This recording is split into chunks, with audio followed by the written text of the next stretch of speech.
பதிவு யாருக்காக பதிவுன்னு கேட்டீங்கன்னா, ஏபி நெல்சன் வழக்கறிஞர் இருக்காரு இல்லையா, அந்த தம்பிக்கான ஒரு பதிவு தான். அவர் வந்து ரீசெண்ட் டேஸ்ல வந்து டிஎம்கேவி வந்து அவர் வந்து அழிக்கணும் அப்படிங்கிறதுக்காக அவர் நிறைய விஷயங்கள் வந்து பேசியிருந்தாரு. ஓகே, அது அக்செப்டபிள் தான். அவர் பேசுனதெல்லாம் நியாயமான ஒரு விஷயம். அப்புறம் வந்து நாம் தமிழர் கட்சியில வந்து இருக்கவங்களை பத்தி எல்லாம் சீமானவர்கள் வந்து டிஎம்கே கிட்ட பொட்டி வாங்கிட்டாங்க, 50 லட்சம் ரூபாய் வந்து சொத்து வந்து அபிடாவிட்ல காமிச்சிருக்காங்க அவங்க மனைவி பேர்ல, சீமான் அண்ணா அவங்க மனைவி பேர்ல.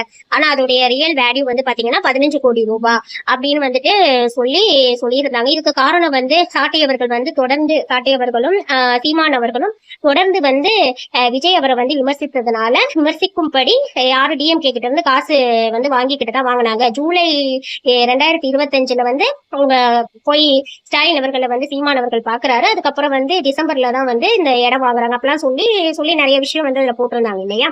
கண்ணால பார்க்காம ஒரு விஷயத்த தேவையில்லாம ஒருத்தங்க மேல அவதூறு வந்து பரப்புறது மிகப்பெரிய தப்பு.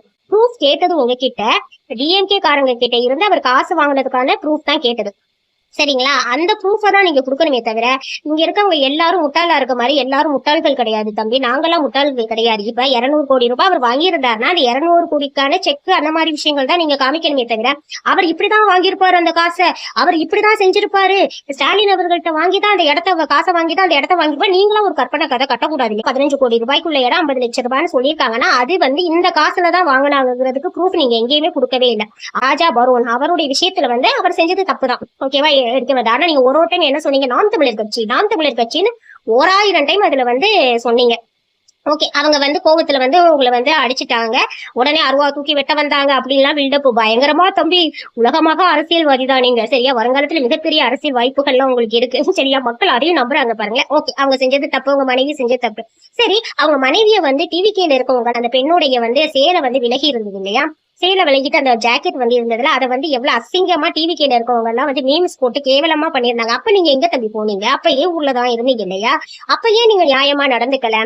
சரி, அது கூட விடுங்க. இப்ப ராஜா பரோன் போனுக்கு வந்து வாட்ஸ்அப்ல வந்து சீமானவர்கள் வந்து போன் பண்ணியிருக்காருன்னே வச்சுக்கோங்க. அதை வந்து இப்போ ஒரு ரீசெண்டா ஒரு வீடியோல வந்து அந்த தம்பி வந்து போட்டிருந்தாரு.